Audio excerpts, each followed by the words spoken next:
yourself for the past few weeks. I know you're busy, and I know it is a sacrifice that you're doing, spending time with us here and just having this conversation. I'm getting a lot of feedback from people who are appreciating the factual side of, as much as history can give us facts, because most of the conversations that we have are from regular and ordinary citizens. It is their understanding and how they see things from their lenses, and usually it is a very, very blinkered way of seeing things. That's why I found it very necessary to separate these conversations, so that the conversations where citizens are kind of expressing the way they have seen Zimbabwe gives us a base and formula for us then to see where we need to address, where people get it and people see it maybe in a, I don't want to say wrong, because that's their perception. That's how they see it. Because usually when you perceive information from different sources, it depends on how you get your information, then that formulates your opinion. So depending on where you were when these incidences or things are happening, it will formulate how you then end up with the perception or the way you see things, right? So now, I think we have been through the genesis of tribalism, pre-colonial, colonial, post-colonial, and we are all. I think this week we want to dive into the liberation struggle, and as much as we can state on the historical side, I will also bring in, my job I think will be to bring in what we as ordinary citizens understand and have heard happen. And when I'm saying what I am saying, I'm just representing the ears of the things that I've heard. It doesn't mean it's factual. And that way, then from your addressing us, we will hear some of the things that may be factual, and we proceed with the conversation. Is that a good way to start our conversation today? No problem. Okay. Okay. So let me dive into some of the things that I've understood from, obviously I grew up in the Mashonaland region. The Mashonaland region, right? And so my hearings, the things that I hear is from the community. Growing up, I was maybe about 12 years old when we got independence, 1980.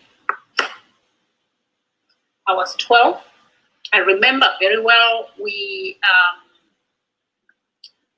the New Zimbabwe, the first New Zimbabwe, the Zorewa era.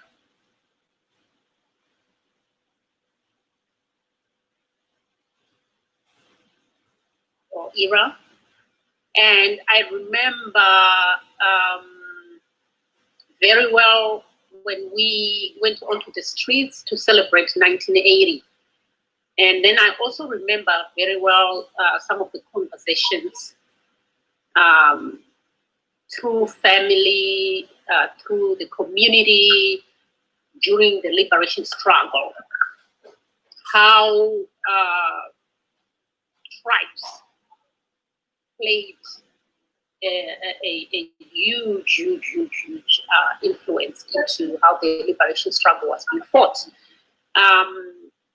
And part of what I am going to say, which is the Chitepo case, is not factual. I'm talking from the community. when I would hear that Chiteko has been killed and was killed in Zambia, and the rumors that came up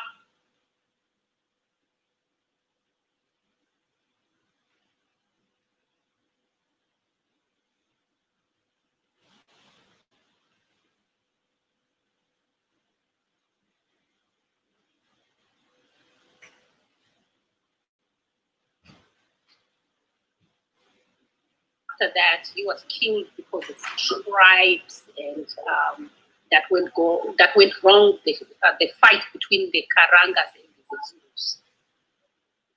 So there are many stories that we used to hear like that. Now, what I want to ask you from the background of being a historian, is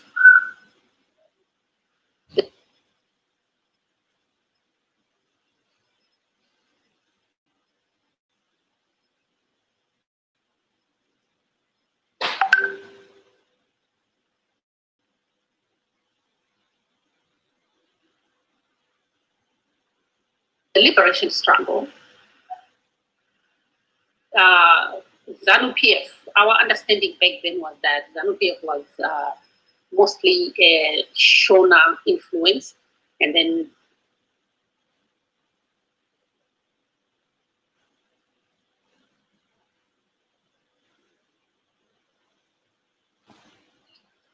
ZAP was mostly developed.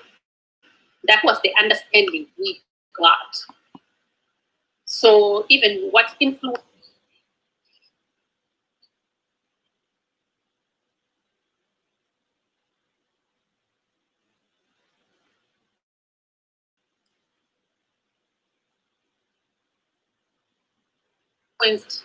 how things were being viewed after that, just because Joshua Nkomo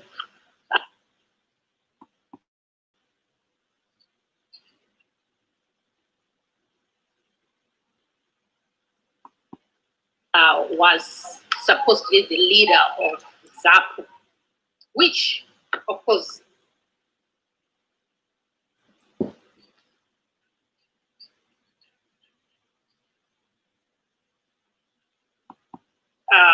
there's also the title of it as Father Zimbabwe and stuff like that. And then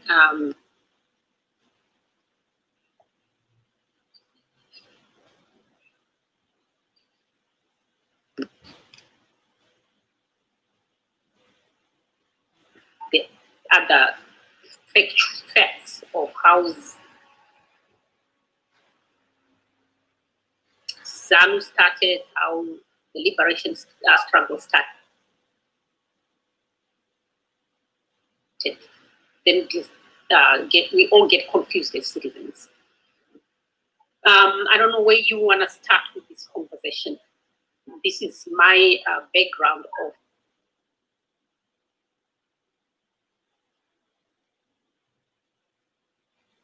the liberation struggle from a citizen's perspective. Yeah, that's a very good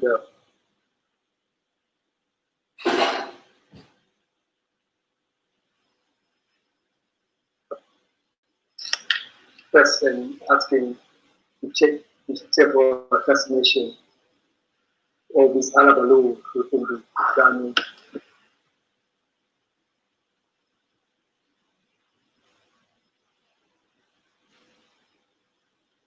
Exactly story of this country. But let's give it some kind of background so that we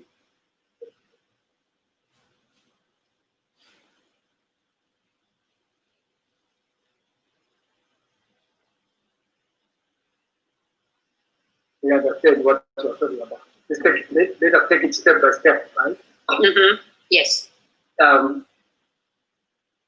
Allow me to distinguish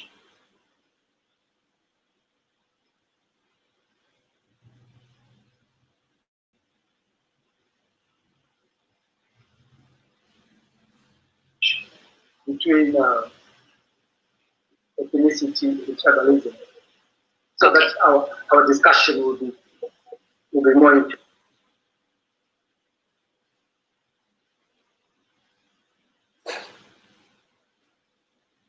informed, more clear for the listeners. When you talk of tribalism, basically what we're talking about is that you are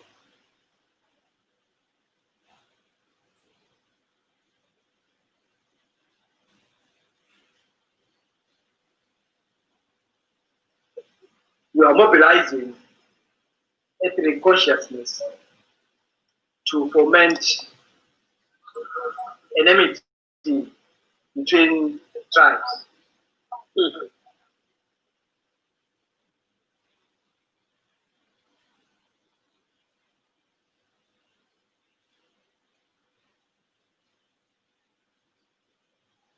It can be political enmity, it can be disunity between two tribes. So that's what this can be tribalism is all about.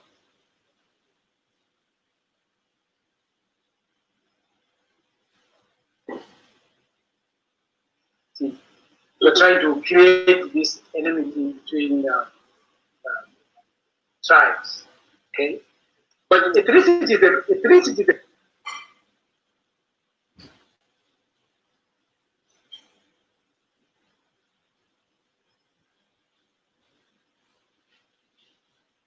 a good thing because ethnicity basically exists for you to preserve your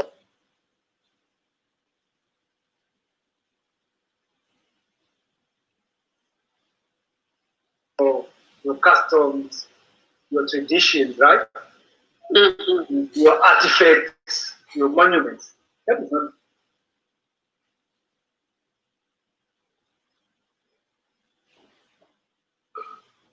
not wrong in itself. Okay? Yes. Because it's in the village,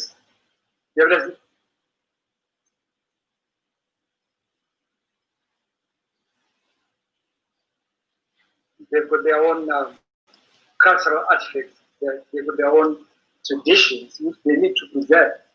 So too also the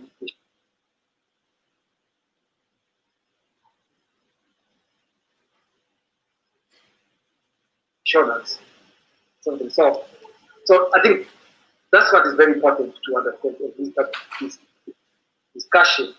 Yes. And also the other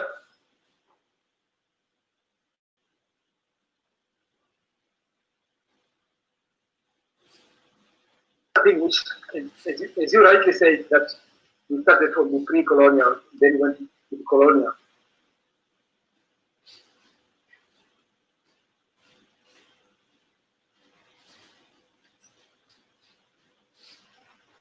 One thing which I need to point out is that during the pre-colonial, the identities were just social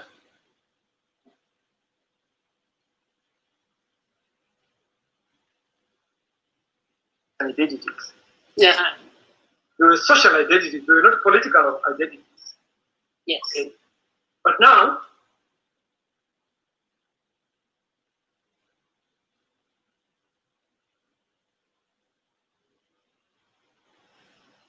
these social identities, as we saw for the last 2 weeks, they began to be politicized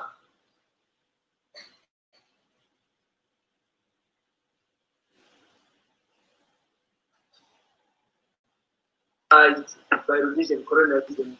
They began to be by what the religion government, for example, did was to contract differences.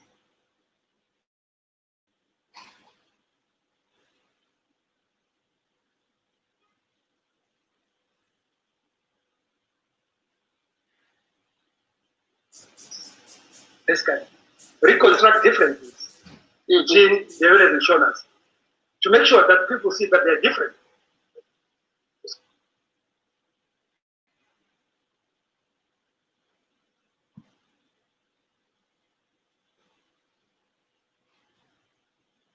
So yes. they need to reconstruct, they need to construct these differences.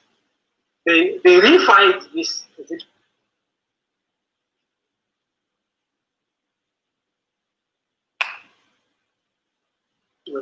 these differences between these two groups. Not only that, they further went on to compartmentalize. It put us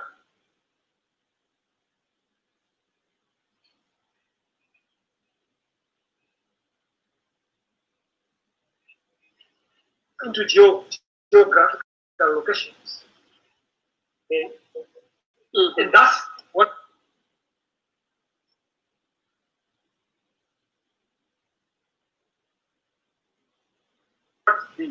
and that now tended now to polarize ethnic relations. Okay? It reinforced ethnic divisions. Because now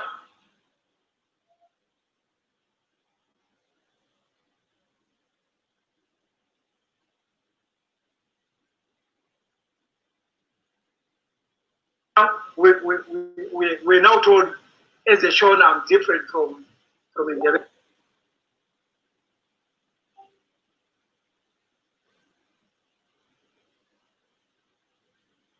As a developer, I'm different from a Shona.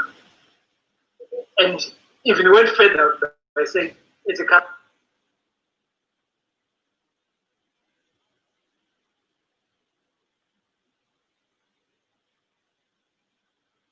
Karanga perhaps are different from Manika.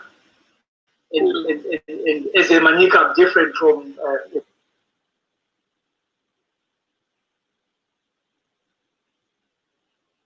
Zulu, that kind of thing. Yes. Okay. That's very important to understand. But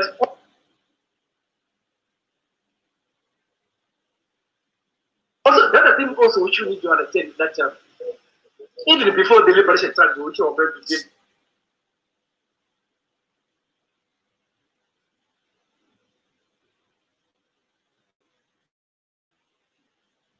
deal with right now, the struggle for independence, which of course was in two stages. This time, the liberation struggle was the last stage. Before then, when people moved into towns, into different towns, they established what they called ethnic associations. Okay, you could find, for example, in the valley, what they call the Machiavellian Home Society. Okay, the Shonas is what they call the sons of Monotapa.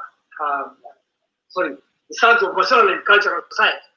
Yes. So these were ethnic societies. And even we had also burial society, right? Yes. Manika burial society, Karanga burial society, all those different burial societies. Right? So you can see again people grouping together into ethnic associations. But the good thing is that these ethnic associations, they related to each other, or related to other groups. Okay, that's the good thing which you can say about that. In terms of sporting, also, there's also their own Manika Boxing Club, all those kinds, Kalanga Cultural Society, so on and so on. So we have got this, but let me mention very quickly that there were also ethnic associations. Sorry, there were other ethnic, associations which cut across, or rather, which included all ethnic groups. That was the good thing. Yes. Okay. So we have got all that. This guy. And then also one other thing we should point out during this period before the rise of nationalism in Zimbabwe is that we had also these other associations which championed for sectional rights. They educated their teachers would group together. For example, there was one what was called the Industrial Commercial Union of Mzingeli. That one involved many other people, but basically they were championing what? Rights for the workers, more pay for the workers, that kind of thing. Yeah. So these associations, this basically were now the background, as it were. They laid the background to later stages which you call the rise of nationalism in Zimbabwe. So now from the 1950s now, we begin to have Africans forming a mass political party. The first mass political party in Zimbabwe was what was known as the Southern Rhodesia African National Congress, formed about 1953, if I'm not mistaken. Okay, this was the first mass nationalist party, which was now calling for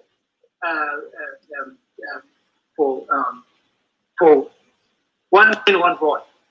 Yes. Africans now, they wanted independence now. Okay, so all ethnic groups had joined together to form this African National Congress, Southern Rhodesia African National Congress. And the president of this Congress was none other than Jason Nkomo himself.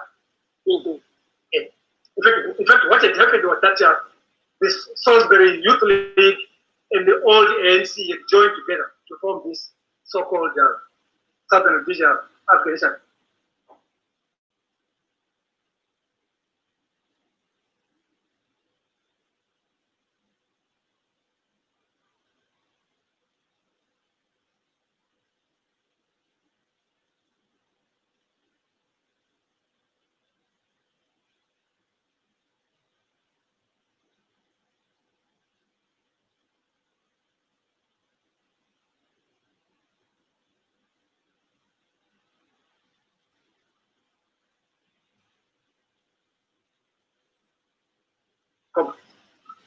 So Nkomo was president. And Nkomo is a Kalanga, right? Yes. Nkomo is a Kalanga. Yes. Okay. And with many other personalities in that. When the ANC was banned, the Africans formed what was known as the National Democratic Party. Okay. Yes. NDP. Yes. Okay. Initially, the president was Michael Mawema, but later on, when Nkomo, because the party was formed, I think Nkomo was outside the country. So when he comes back, he takes over as president. But if you look at the NDP, you had in the national executive, you had most of the positions, key positions, were held by the Kalanga. The likes of what's his name?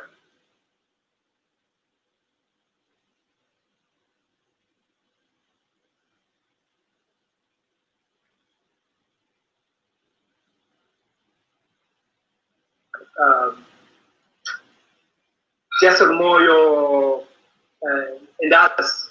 Okay, and some people argue that the Kalanga celebrated that they are in control of what? Of the NDP, of that party. Okay? But what we can say is that these Kalanga guys, they've been appointed because of merit. Yes. It has nothing to do with tribes. Okay. Now, when NDP was banned, ZAP was formed. Yes. And again, Nkomo was still the one, the president. Leadership did not change so much.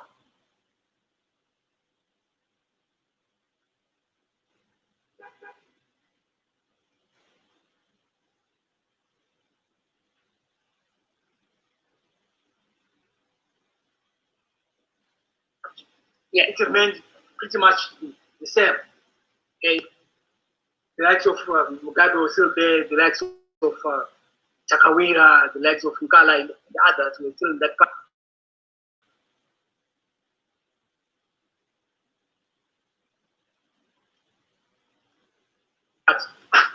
So you can see that the party was still basically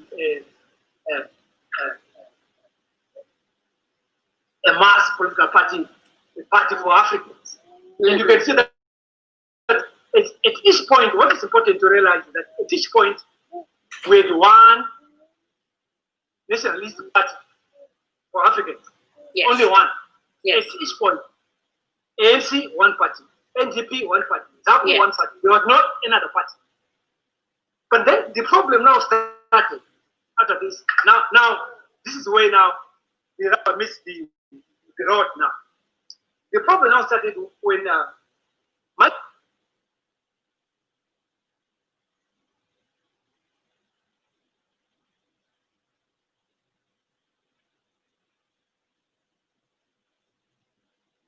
Maweno broke away from ZAPU and started what he called Zimbabwe National Party. Mm-hmm. Many people don't know about this because this was the precursor to the split in ZAPU before the major split, which brought the emergence of ZANU. Yes. So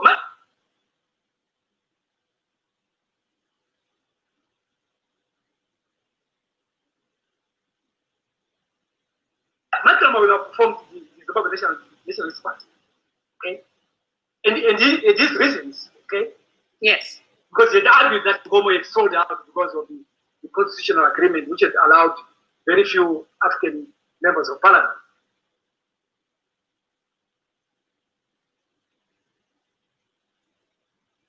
So he formed this party. And it is the first party now which has the name Zimbabwe National Party. Oh, in fact, the second one, right? Okay. In fact, it is said that it is Mawema who came up with the name Zimbabwe. And for your own information, that name Zimbabwe was not well taken by people from Matebele.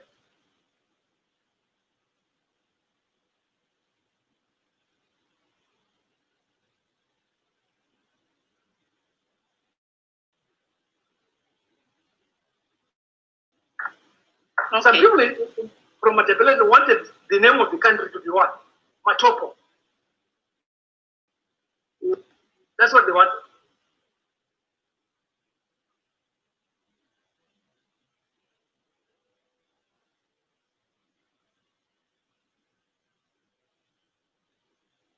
So there was this issue of the name. Yeah. Should the country be named called Zimbabwe? Should the country be called what? Matopos. Yes. Okay? Because I think we know that Zimbabwe originates from the Great Zimbabwe. Right? From Great Zimbabwe, yes. Matopos also from the Jelele and all that. Yes. Where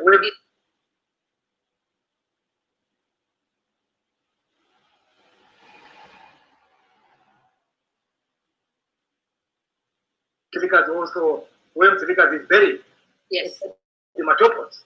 Yes. So this issue of the name was a big issue, which, if you look at it, basically was based on tribalism.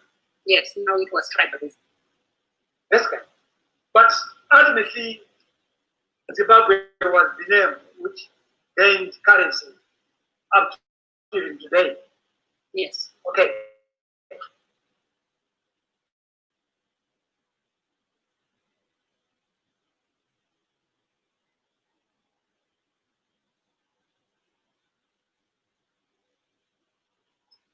So now, when Mawema now broke away, okay, the party was not really functional as it were. Yeah. But the major split now came in 1963, when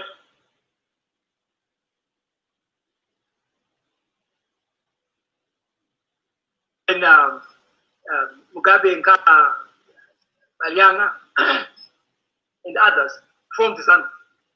Yes. And they had their own reasons. I want to go into that discussion of what are the reasons behind that split. Because as historians were going back and forth discussing them. But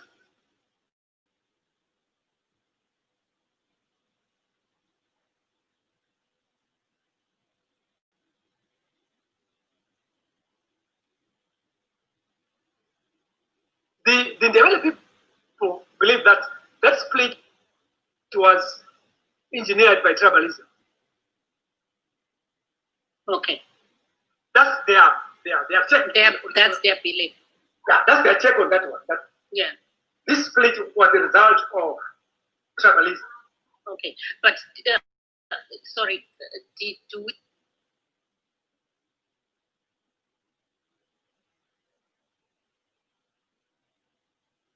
we have what the Mugabe and the others say was their reason? Do we have that? Yeah, they have got their reason too. To them, they are saying that Nkomo was a vacillating leader. Okay? Okay. Nkomo was vacillating. Nkomo was a coward. He was afraid of going to prison. Nkomo was not for the armed struggle.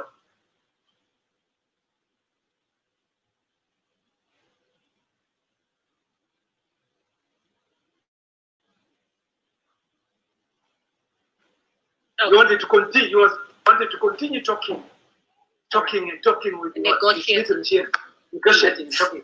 So to them, Nkomo was not a very good leader. Okay. Most of the time, when people are arrested, the parties were banned, he was outside the country.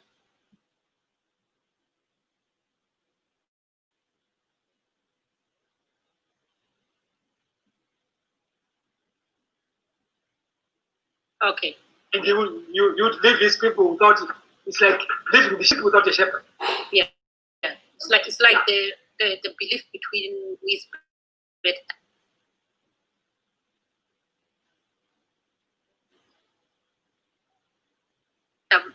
Leadership, Malcolm X and Martin Luther King approach in terms of approach. Yeah, you can perhaps compare that. Yeah. Where some people think that Malcolm X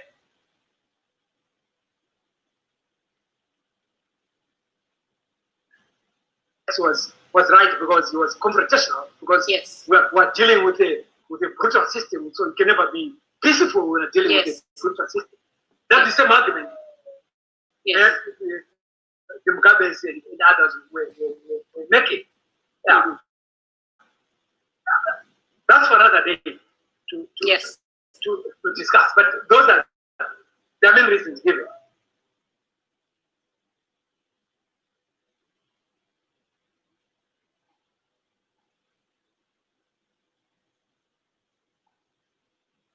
This guy. So now, but there are people who believe that some historians believe that the split was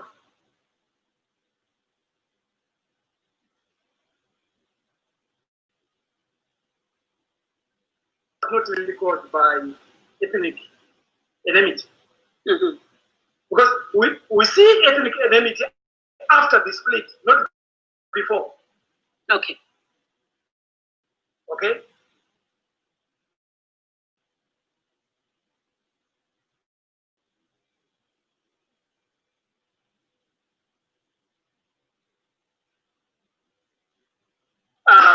This ethnic animosity between the Devil and the Shona, because after the split, people began to kill each other in Harare and Bulawayo, right? Yes. So that's killing and killing. So some people argue that no.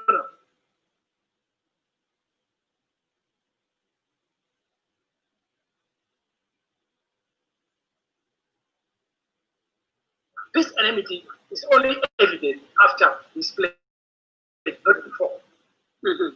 And there must be other reasons which cause this. So now, once Dapu and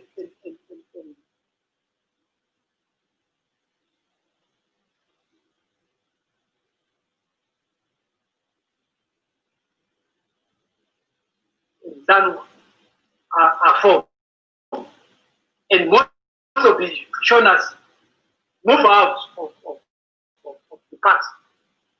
Of course, some remain, right? The rights of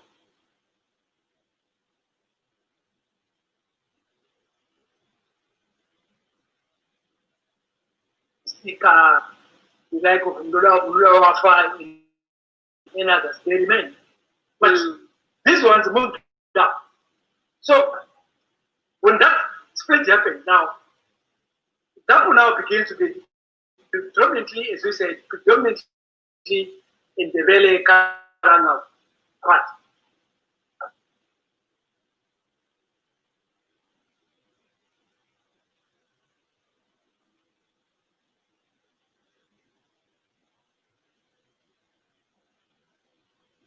And the town became to be predominantly a what? A Shona dominated what?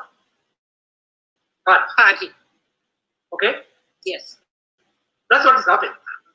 Now, we know that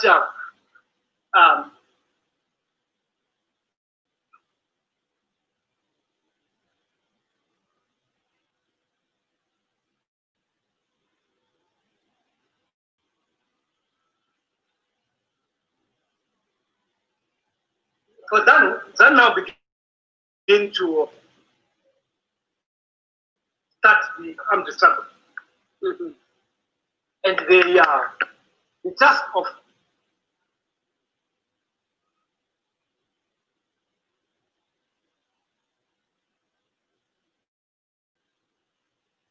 spearheading the liberation struggle on the part of ZANU was laid upon the shoulders of Gabriel Chitepo. Yes. And Chitepo by then was prosecutor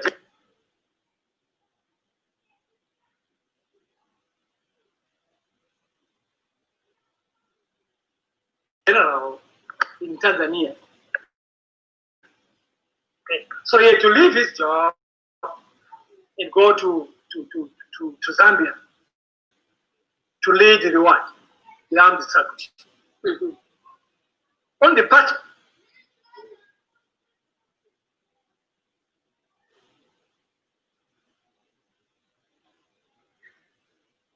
of ZAPU also,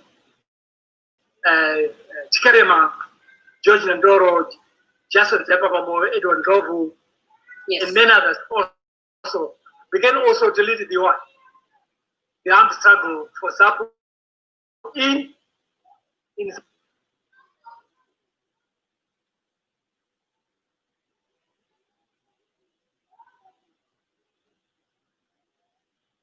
Zambia. So they were all together in Zambia. ZANU leading their own struggle, ZAPU leading their own struggle in the same one, in the same country. Yes. So now it is ZANU in exile, it is ZAPU in exile.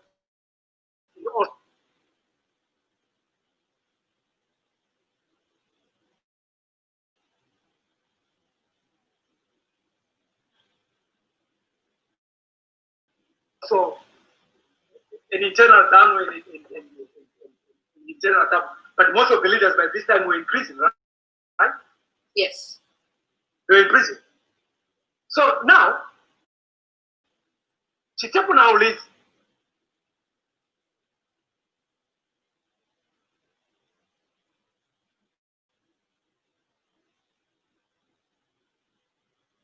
the armed struggle on the part of ZANU from Zambia. Same thing also with Jason Moyo, George Krema, and others. Yes.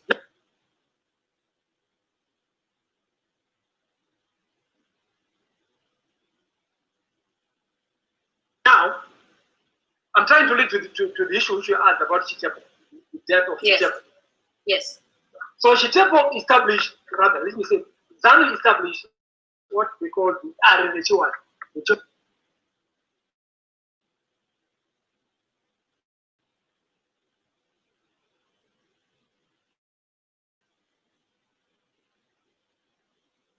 Yes, I heard about that. I forgot.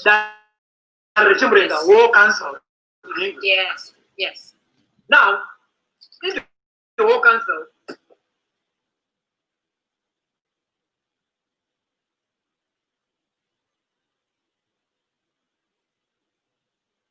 what happened was that they agreed that there must be biannual elections. In other words, every 2 years, there must be.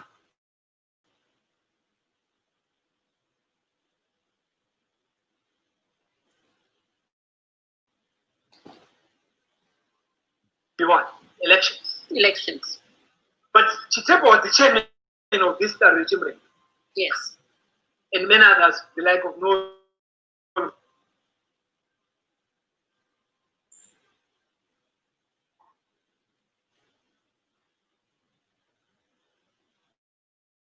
Kono, the likes of the names are now just escaping me. But there are about 7 of them, 7 or 8 in that regime.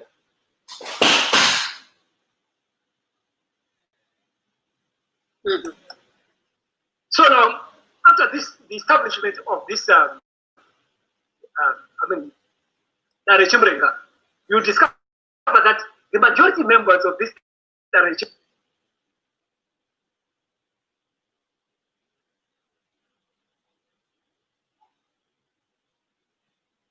Mrenga were Manikas. I think there were about four of them, 4 or 5 of them. Sole. No, Sole was not part of the Mrenga. No, It was okay. not. Sole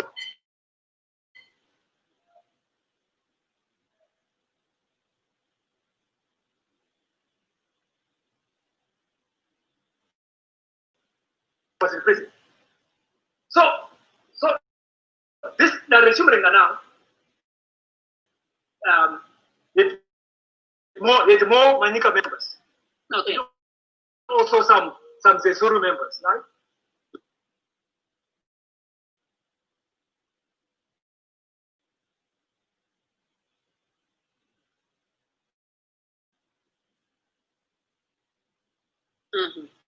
I think about 3 of them, and then perhaps 1 Karanga.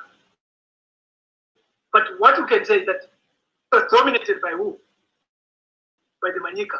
By the Manika. Yeah, followed by the Zoro, and then the Karangas right at the bottom.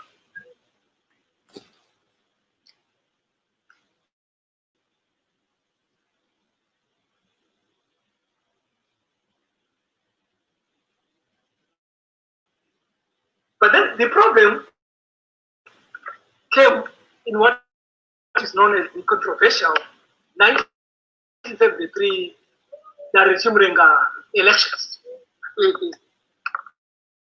That is where now there was a problem right there.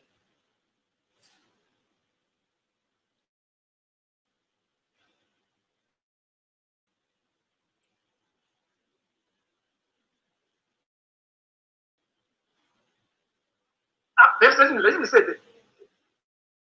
Let me not say that there was a problem.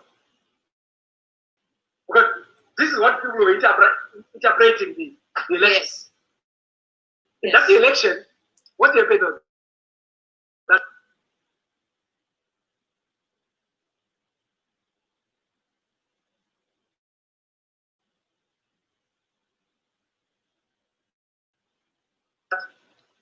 the Karangas now dominated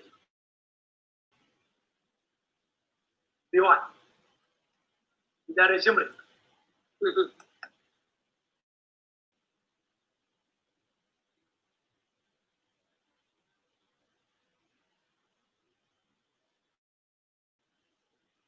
The Karanga did more members in the regime than the Manikas.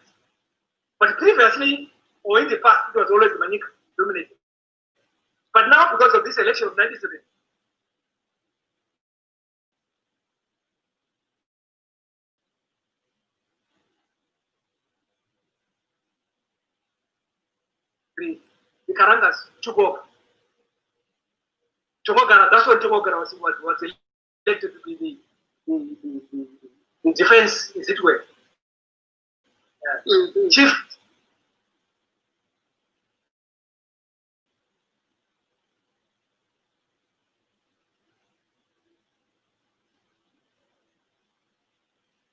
Defense chief, is it way? Okay? So we're now about, I think about 5. The likes of Amadiripi,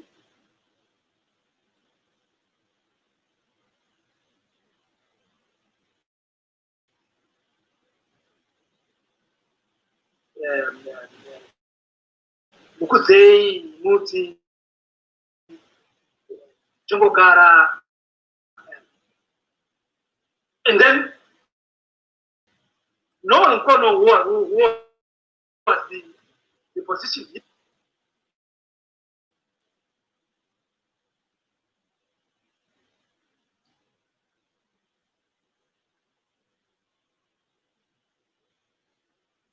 This position was now taken over by who? By Jongogara.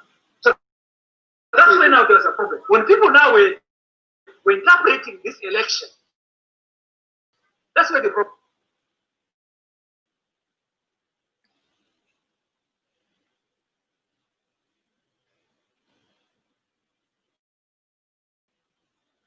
Is. When people were now interpreting this election, they saw this as a Karanga victory in the Manika laws.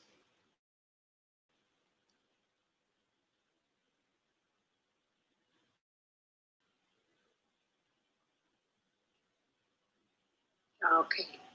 That's where now the problem now begins. Mm-hmm. Now the Karanga is taken over. Now, Yes, they've the Manika,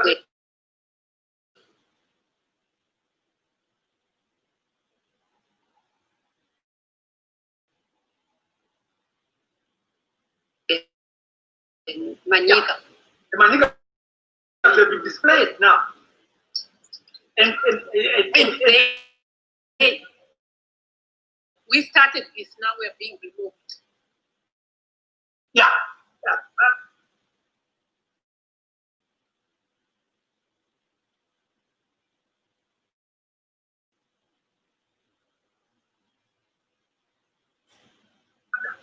Not only that we started this, we are being removed because they cannot, of course, in terms of saying they would argue that because they,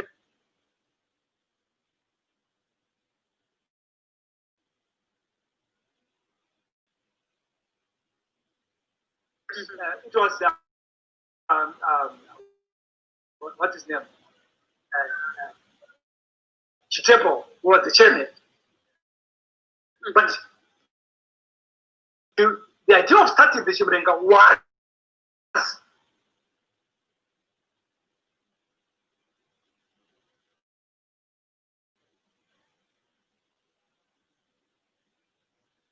a decision which was taken by the Zanu executive. Mm-hmm. So it cannot be ascribed to any tribe or to anybody.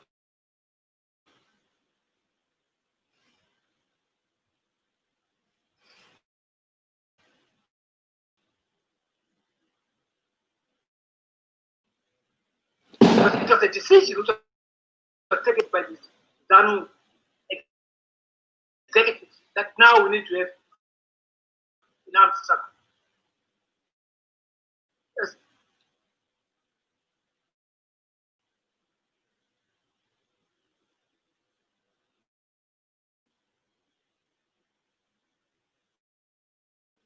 But now in the eyes of people now, they say, now the Manigas have been thrown from their superiority because the Karangas now will control the politics of Zanu.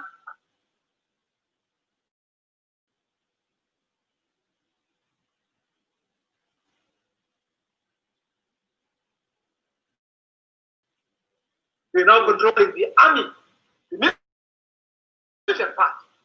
Mm-hmm. That's where the problem now began to start.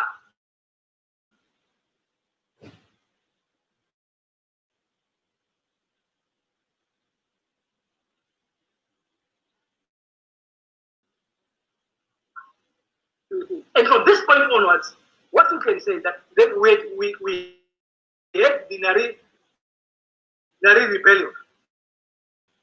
Mm-hmm. During this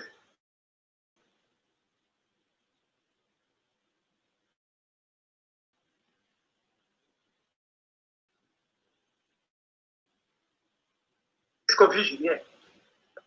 Nari rebellion. In other words, this way, Nari was a field commander. And unfortunately, I don't know whether I should say, I don't know.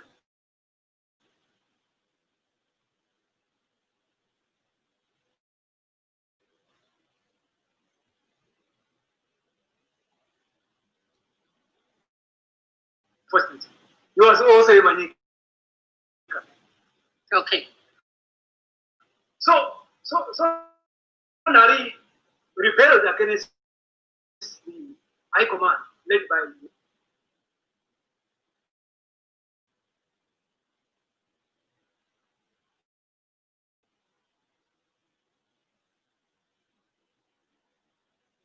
who? Toga. By His argument was that the High Command was not helping them with arms, ammunition. They were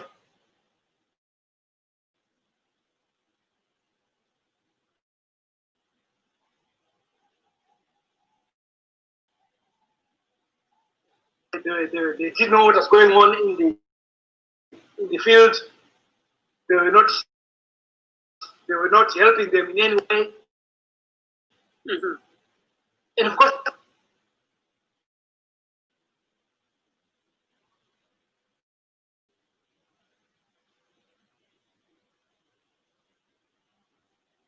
there are so many reasons again for that rebellion. I won't go into that detail, but people brought so many reasons. Of course, some of the reasons were very genuine.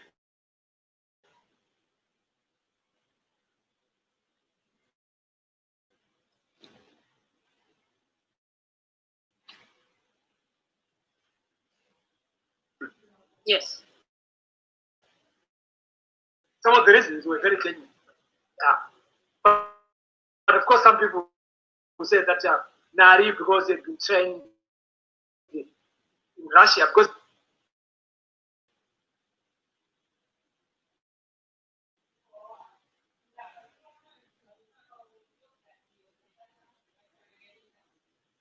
Nari was a former zebra who had defected to ZANU. Okay. So he had been trained with the use of heavy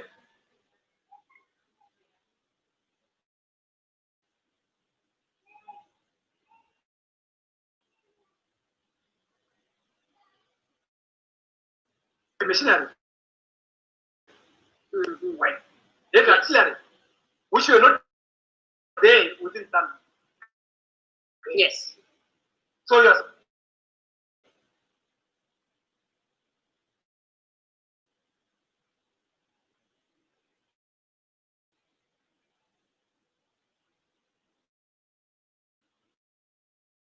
complaining about these weapons and so on. So what Nari did was that he captured some leaders of that.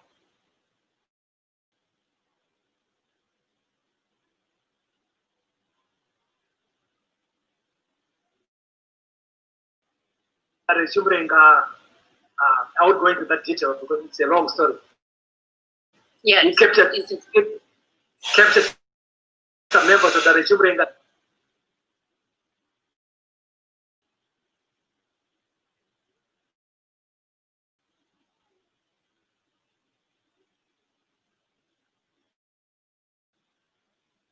This and that, some were killed. But until Tokogara had to lead an army,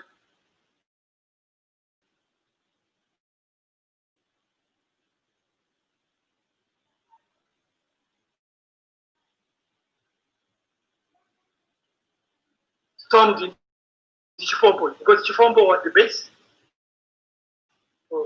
where Nari had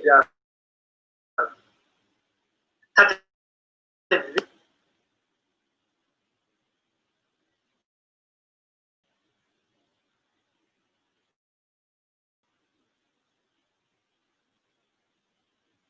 this rebellion. Yes. So Tokogara took over Chifombo, okay? And the rebels were kept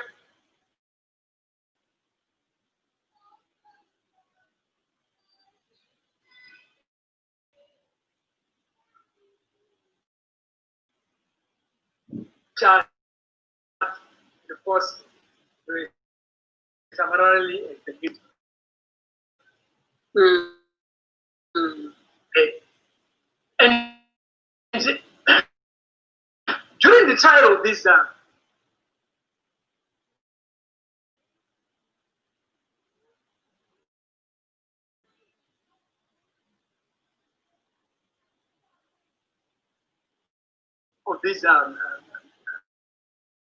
rebelled situation,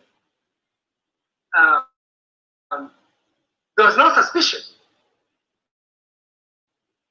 Some people suspected that Nari was being supported by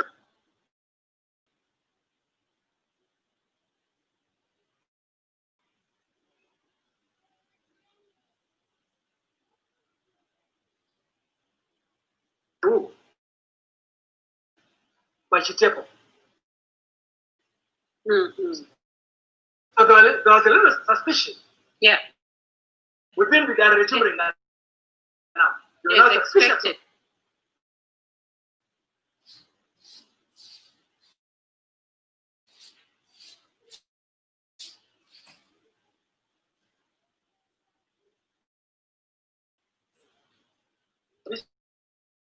Yeah, official. they're not suspicious officials. Yes. And most of the regime members were killed. Yeah. Yeah. So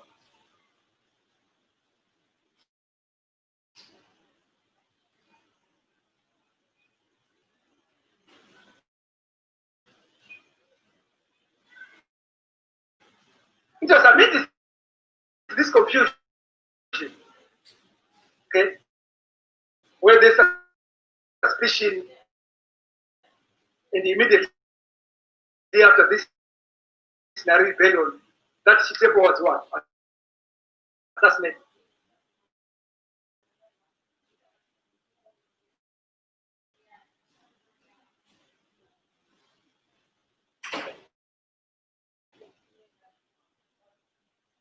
Was assassinated. 1975. Yeah. In around March or thereafter. And of course,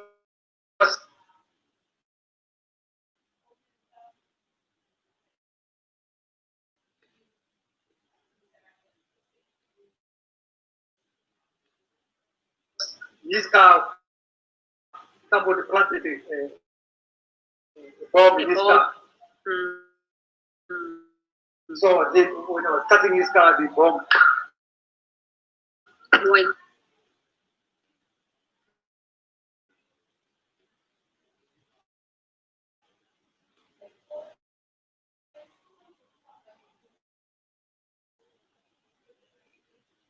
yeah. And he died. Yeah. And a lot, let me say this, a lot has been written by historians on Yes. what caused the death.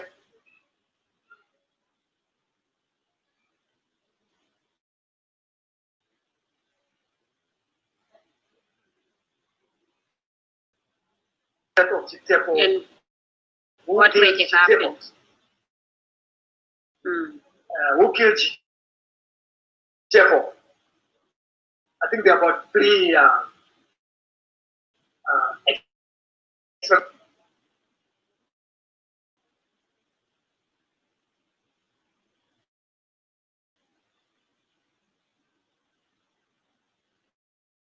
explanations given.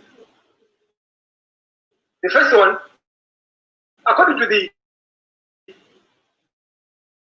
International Commission of Inquiry, because after the death of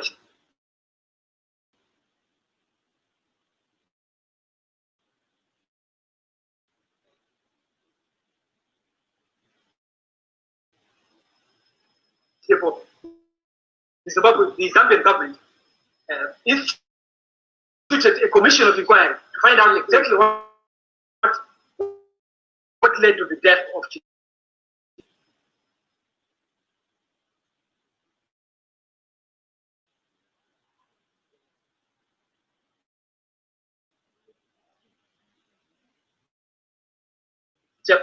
Yeah. Yeah.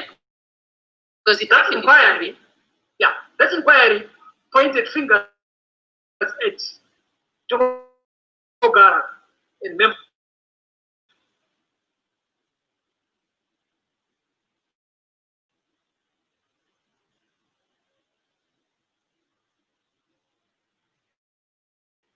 of the what? Of the regime. Yes. That the revolution it killed or it devoured its own children.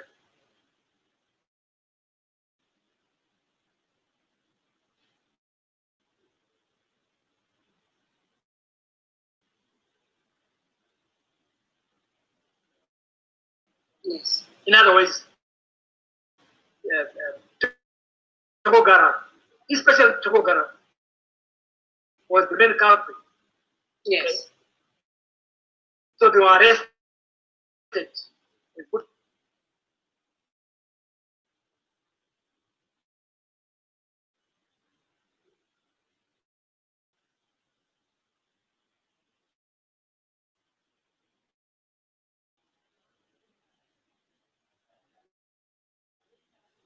into prison by the German government. But of course, you know that later on they were released at the BS. Yes.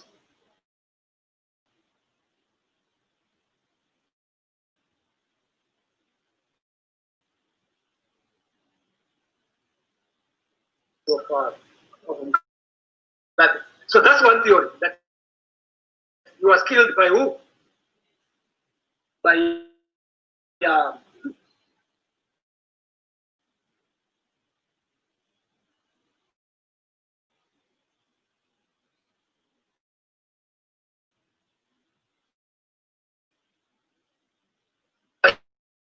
his comrades. By his comrades, right? Because of tribal differences. Yeah. Okay.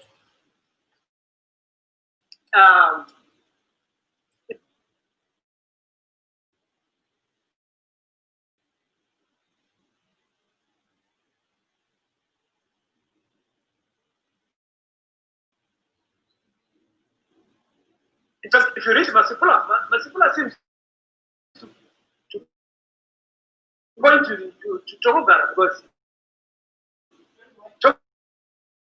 Togara is the general of Fs to the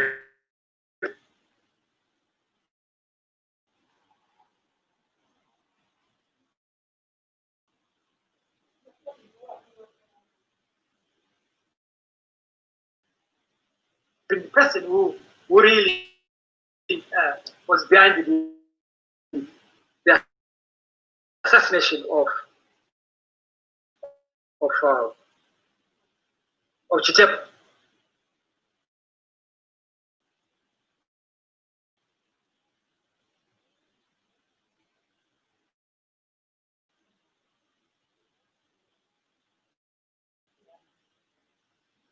Then there's the other theory which says that Chitep was killed by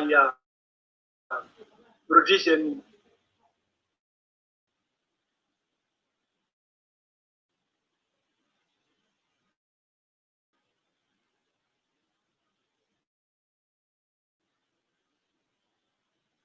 intelligence. Okay. CIO. Okay. In fact, there's a book by Ken Flower. Ken Flower, I think so.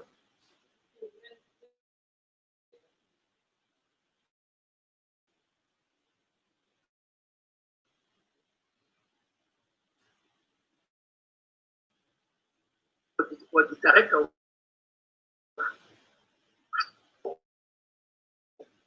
He seems to admit that it was them who killed who.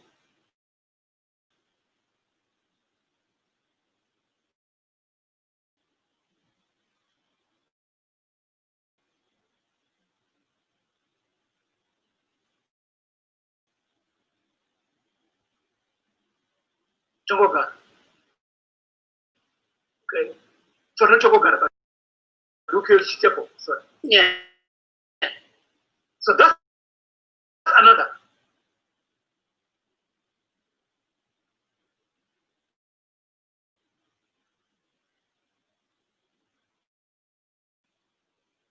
So many books have been written. Of course, this is not the forum to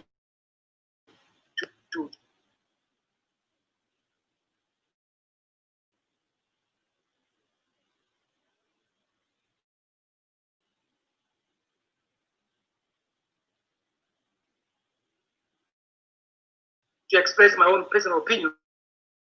But if you look at all those explanations, you can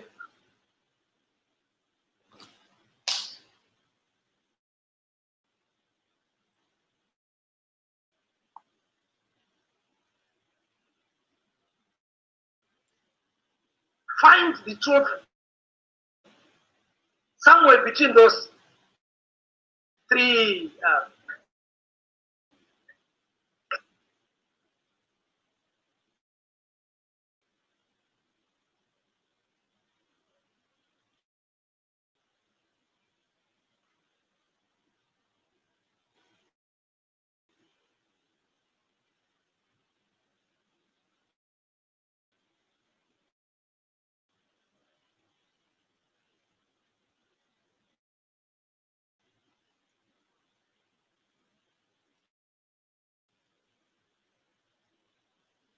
nations. Of course, as far as that was concerned, Chep was killed by international capitalism, which was front.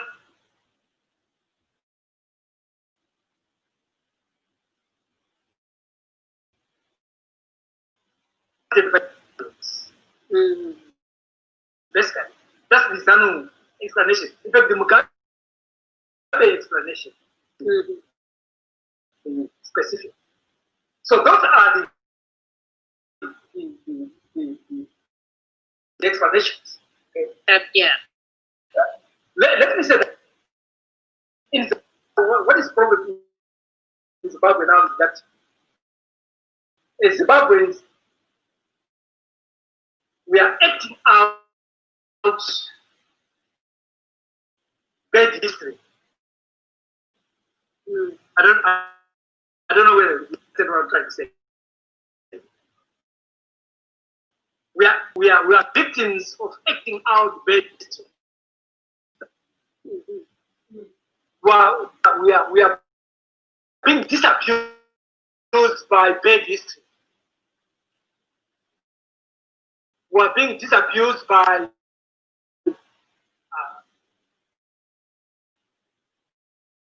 not correct facts.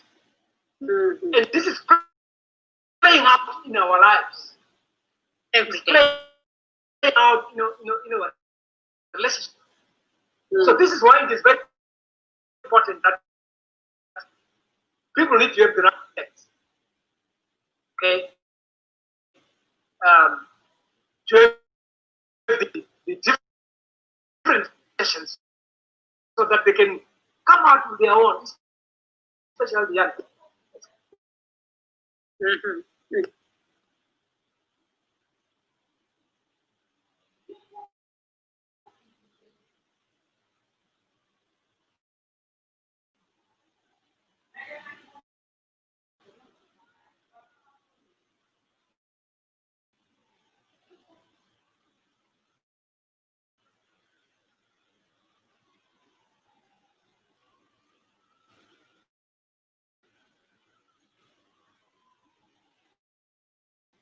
So the question of who killed Shijabo, let me just say this. It's a very complex. It is.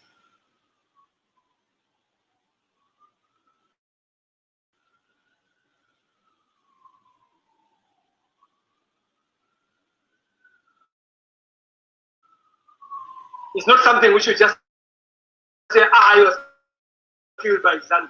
By Zanu or by the CIO or by yes.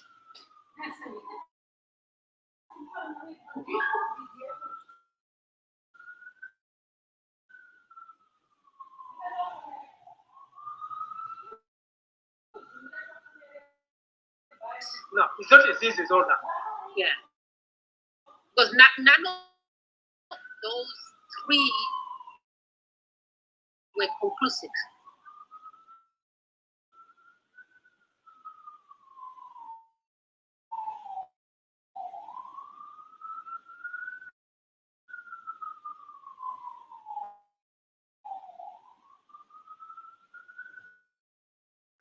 Yeah, it also depends on your lens and also your filters.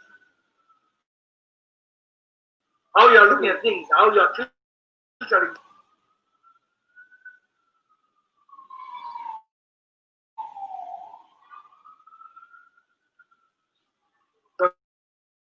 information.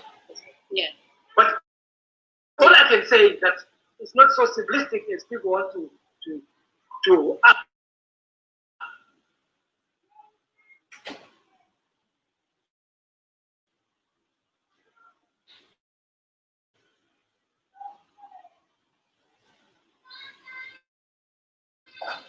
Today.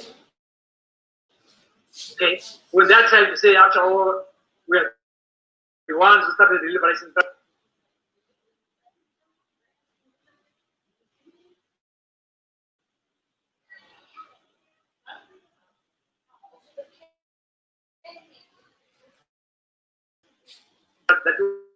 is why they eliminated us.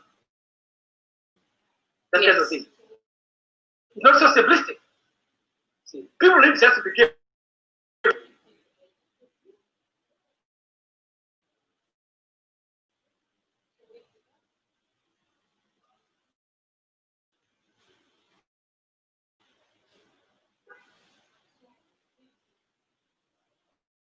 In all the facts, so that they can weigh them instead of just holding on to some.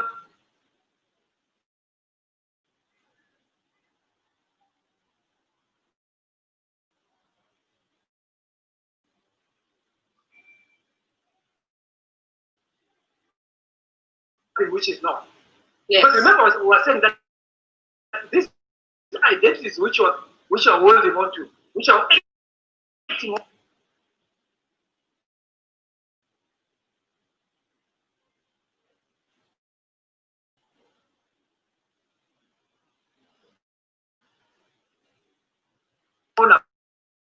upon what upon identities which were just created.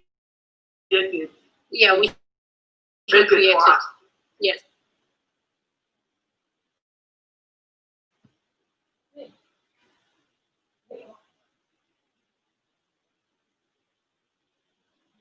Yes. And you are looking at issues like this one. We're looking at the assessment.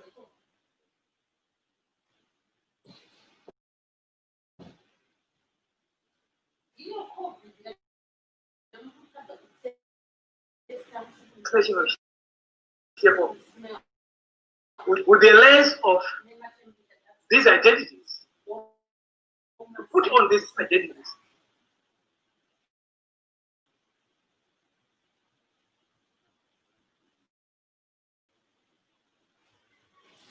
To try to interpret what's happened here. That's where the problem might be. Yes. Not everybody exhibits the same kind of symptoms, but if you are having some I find that you're right in terms of how we process information in Zimbabwe.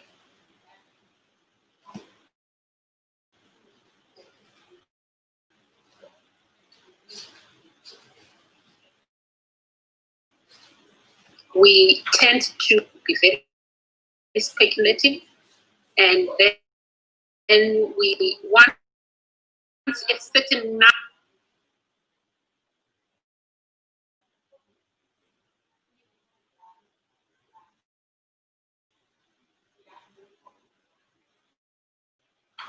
narrative has been held on, it starts circulating as the fact.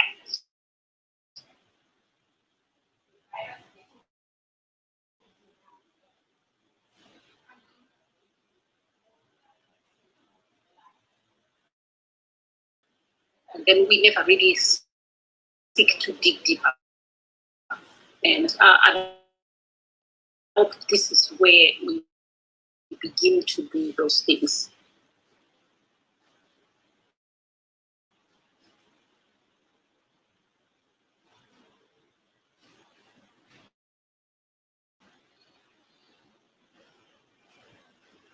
Yeah, and also we should also point out that when this was happening within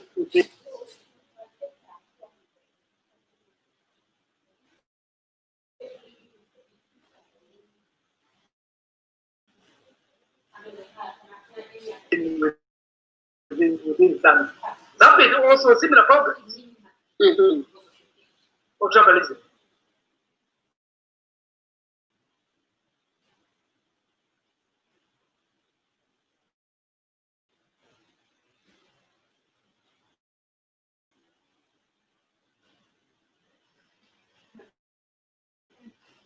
Okay. Which led basically to the sub-split.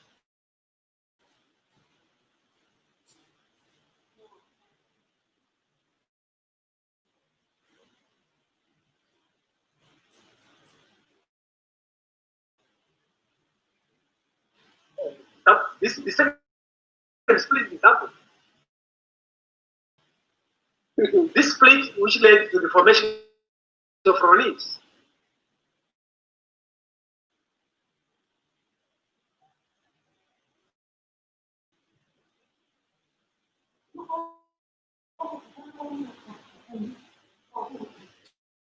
Okay. Around 1970s. Because within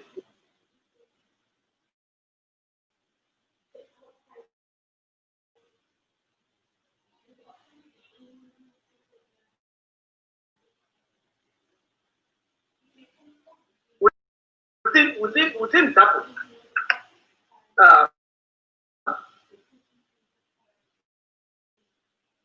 George Skerema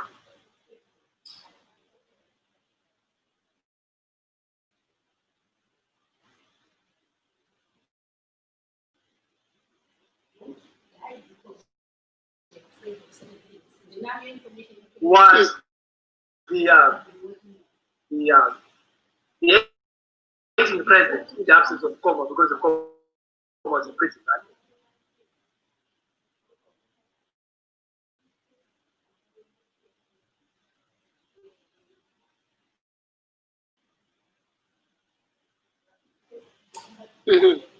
So George Skerema was the president of the party. Basically. So together with him, with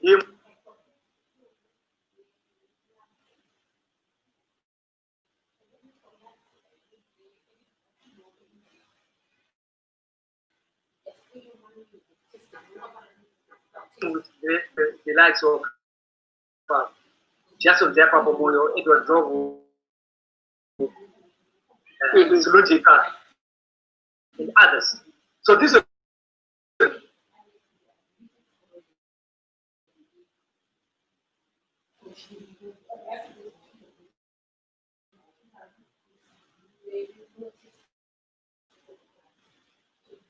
the guys who were running what? The liberation struggle. But then there was a problem.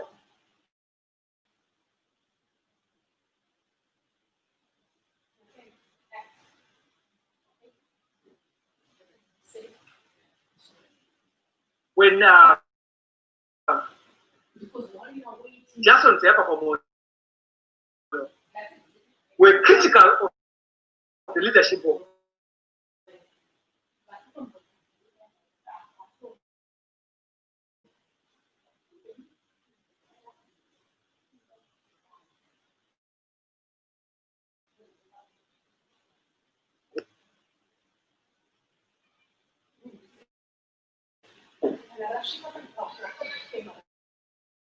George Nando.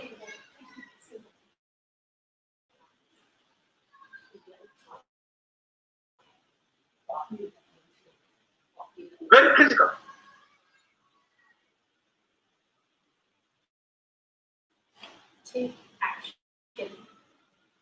Okay. And Jason Moore and this friend, George Lindica, they were created the JGC group. That's a Kalan name.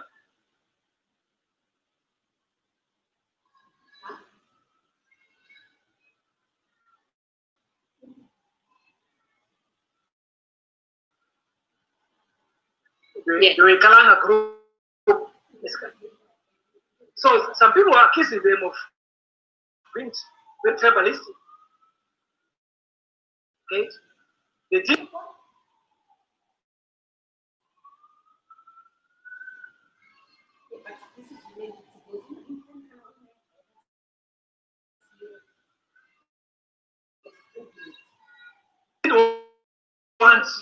Shona. Okay? That kind of thing, right? So, so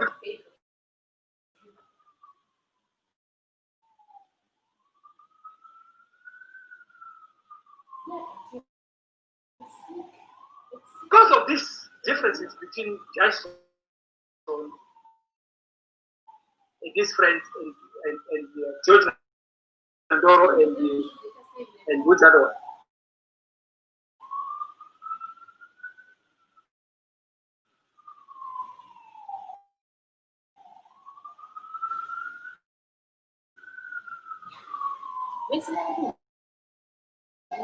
James Kennedy. There was a split in Zapo, the second split.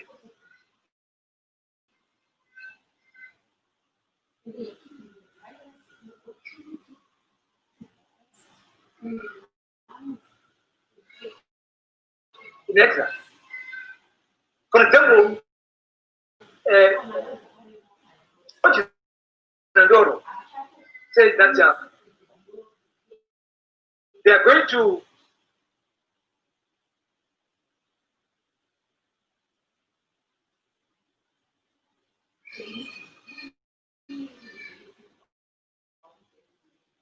appoint senior officers in Zipra. Only Shonas will be appointed as senior officers in Zipra.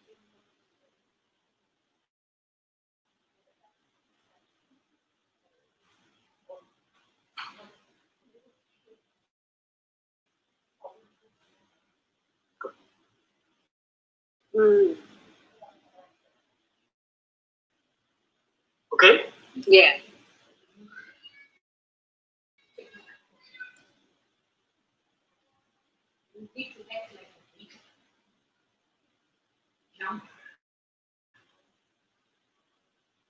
And so you can see that that also was jumped up, was dubbed with tribalism.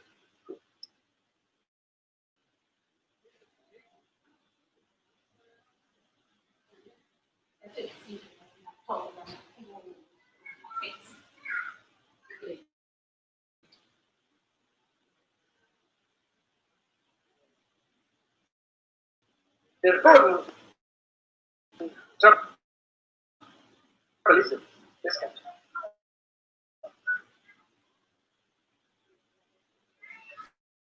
To the extent that ultimately, James Kerema and George Nandoro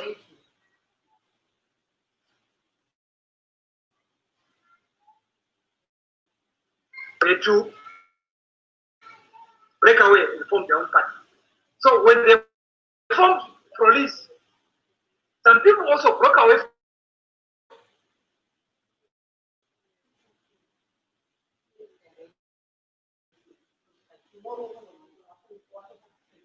from Zambia.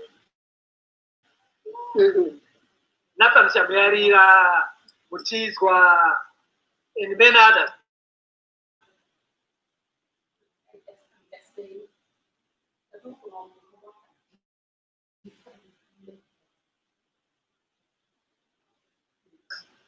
Barirewa and many others.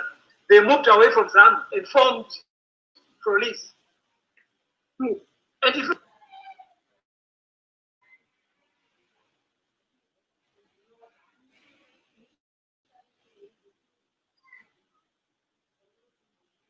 look at this group which formed police, they basically is a Zulu.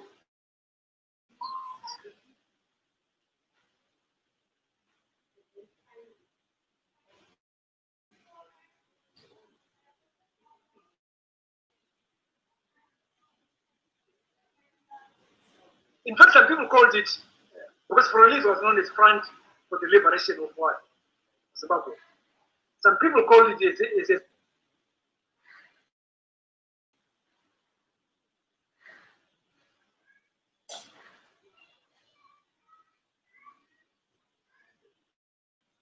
Zulu party. It's a Zulu clique. And rightly so, because it was basically the Zulus who had come out from Zapu, the Zulus who had come out from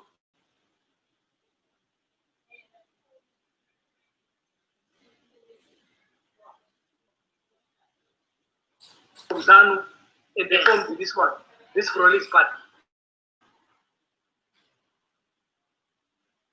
And if you looked at the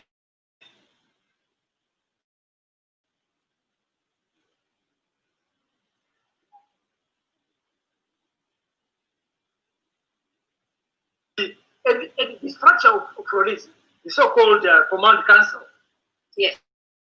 Frolist command council, it was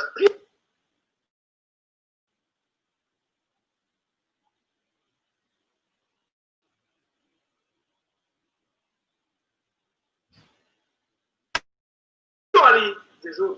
Zezu. So you can see how tribalism is affecting the liberation struggle, both within Zapu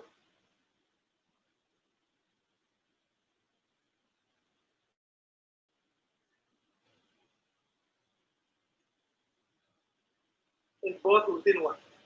ZANU. Within ZANU.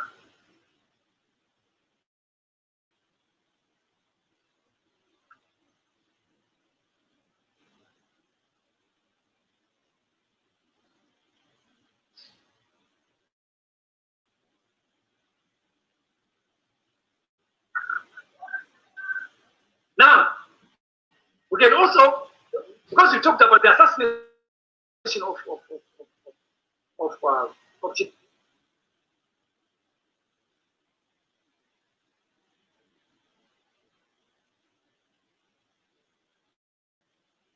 Jeb, Chitepo. there was also an assassination within ZANU. So within ZANU, sorry. Mm-hmm. Just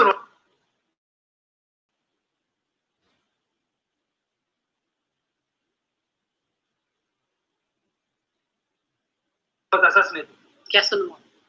Yes, he was. Not only Jason, but also.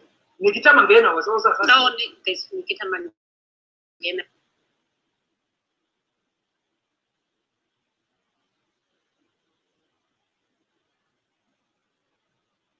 As well. Nikita Mangena was the commander. Okay. He was also assassinated. And some people point at tribalism.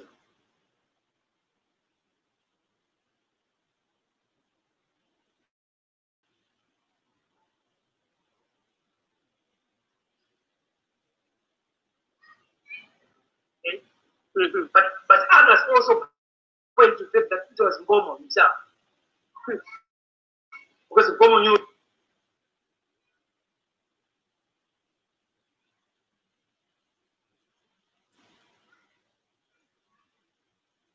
that Jason was popular now than him because most of the time Ngomo was in Zimbabwe, right?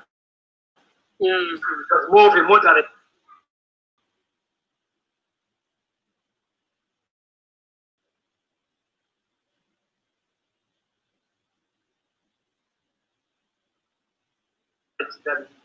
Than a radical. So we have got all these problems going on. Okay.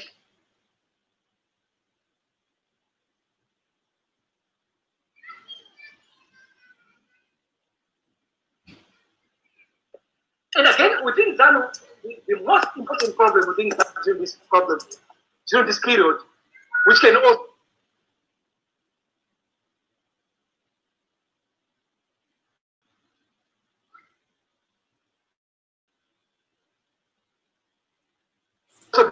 be explained in terms of ethnicity, if you want to be serious, was this controversy between Mugabe and who? And Stone.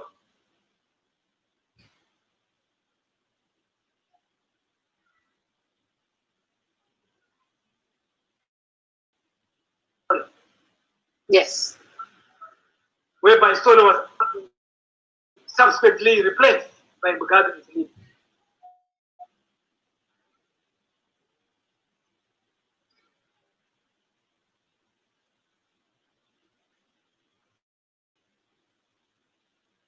Because some people within ZANU were arguing that the reason why perhaps ZANU is not getting stronger and stronger than SAPO, it is because it is led by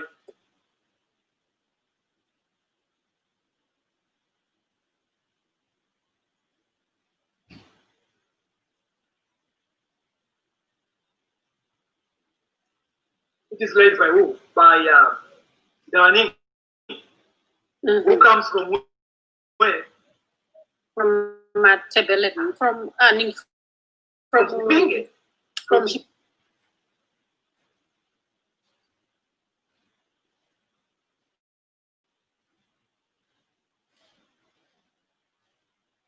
Pinge, sorry.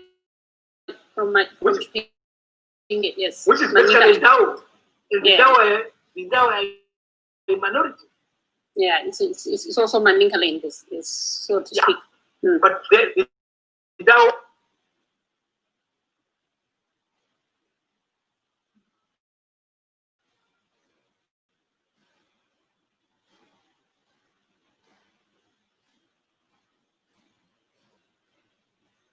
are basically a minority. So some people argue that if the president of ZANU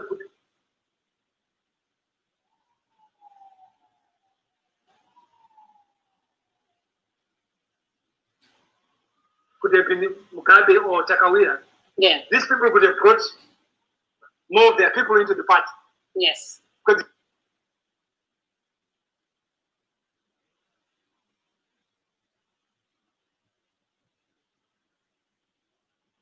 there are many. Karangas are many. In fact, some people think that the Karanga is the largest single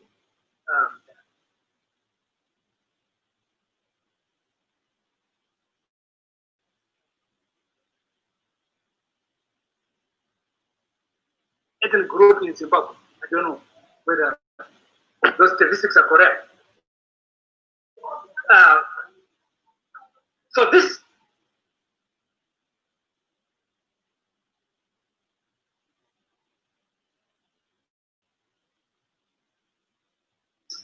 is also what is happening within that.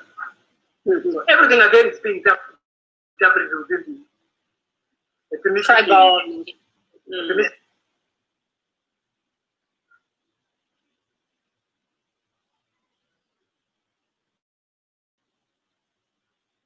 Tribal lens. But if Stan was being led by Mugabe or Chakawira, it could have been more powerful.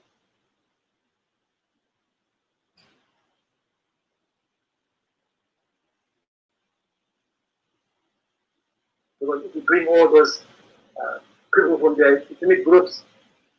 So what is happening is that during the liberation struggle, during the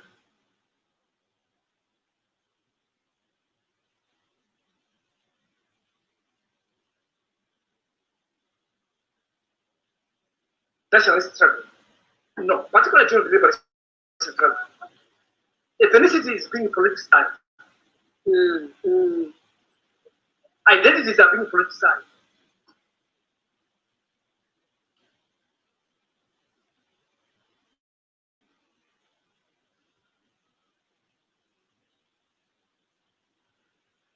For you to get a position, you appeal to your own group.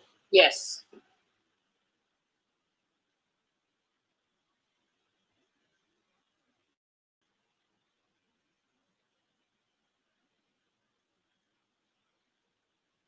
Instead of appealing to cross-cultural groupings, yes, you tend to appeal to your group. Yeah.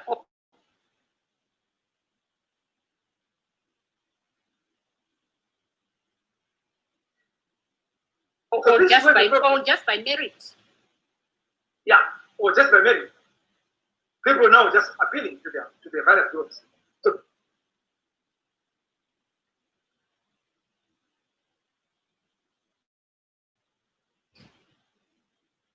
this is where we've got a problem right now.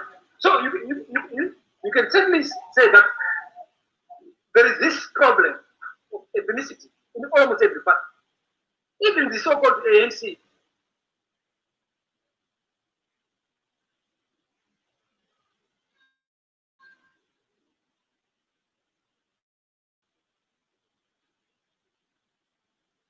You're talking about the real ANC. Yeah. Also been also problems of ethnicity. That part. That's that.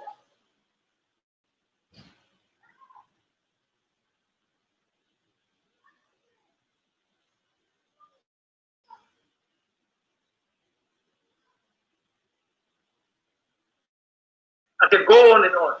Yeah. But it is also problems of ethnicity. Yes. So tribalism began to be an issue,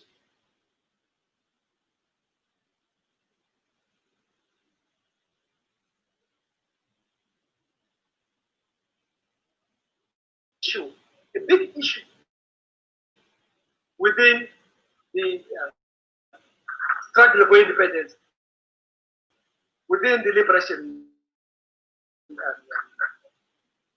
movement. Okay. Yes.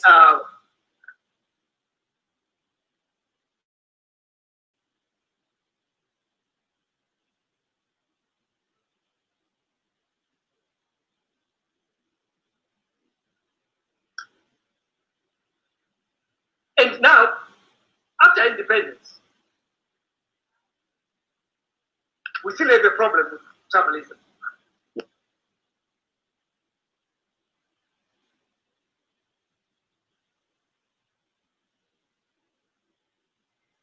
Mm-hmm. Now, after independence, in fact, after independence, even now, you can argue that there's this ethnic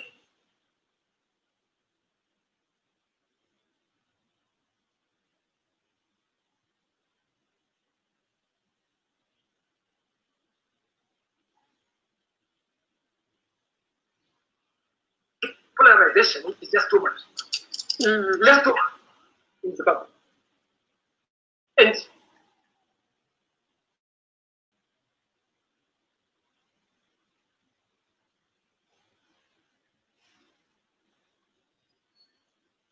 for example, people in Zimbabwe today, they argue that there is unequal um, um, development of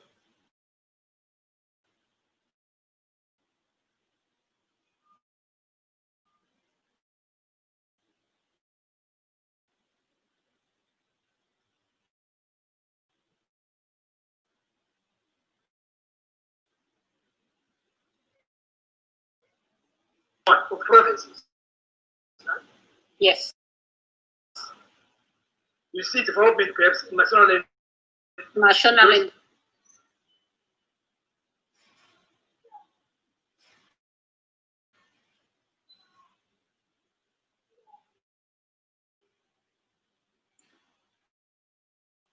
More than any other. yeah, that's what people are arguing for, right? Mm-hmm. They see marginal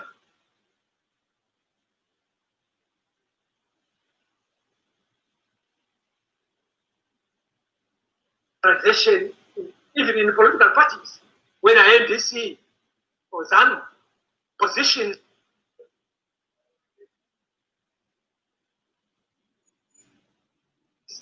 those parties are, are a monopoly, a preserve of the what? Of the Shona.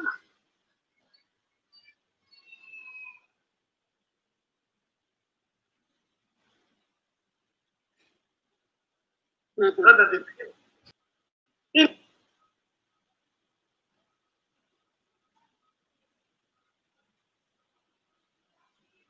the economy. Yes. This is also in what? In the society. Mm-hmm. So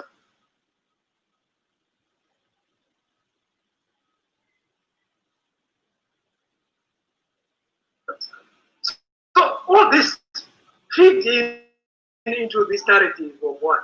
Of tribalism.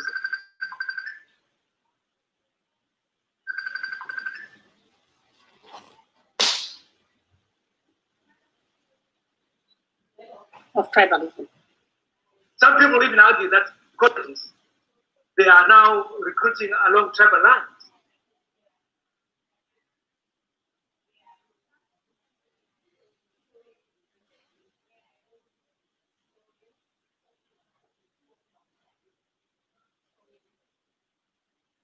Okay, that's the crime in Matabele. Yes. That's the colleges in Matabele, whether banned or UCE or United Teachers College or not, whatever. They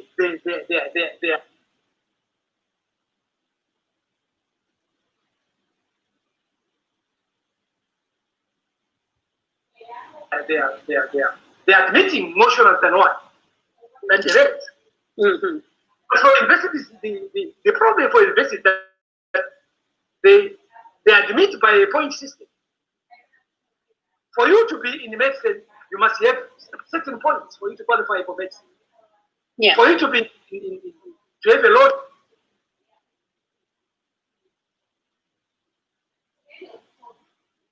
degree, you must have certain points for you to qualify for that. See, some people are arguing that we need some kind of affirmative action.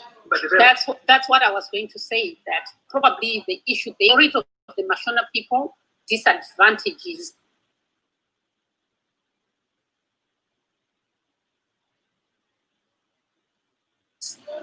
the minority. That, you know, even if you all have 15 points, you know what I mean?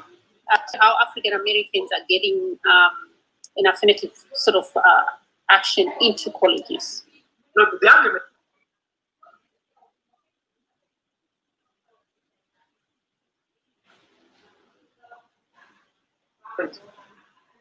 Because if you say, for example, let's give a hypothetical argument. If you are saying for you to be in medicine, you need 15 points.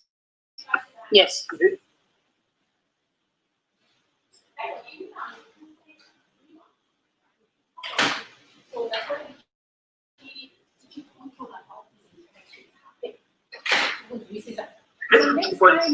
You automatically qualify for that. Yes. And when we have But the problem is that the argument is how we structure. You come in, we give you 20 minutes uninterrupted. in Machiavelli is that some people are not able to get those points because the schools are not good, Okay. because infrastructure is not good.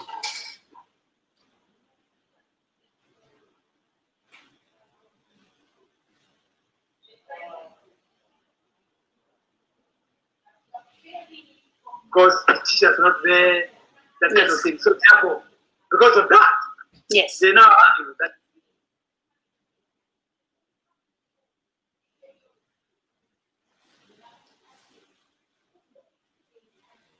we need what? We need some kind of permanent rest.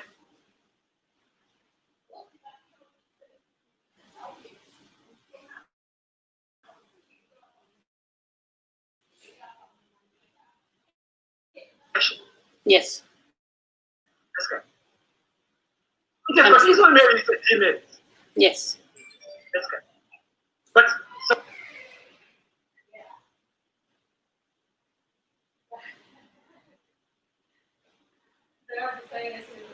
so next week. but those are the narratives now which fit in. But the most 2 o'clock, which means the cocoa is about 7 or 8, I think, here in the UK. before this was the Yeah. that one now And I'll also send you a link of the constitution that I can ask last week, so you can see the format and how we now is the one which radicalized identities in our country. Yes. It's unfortunate.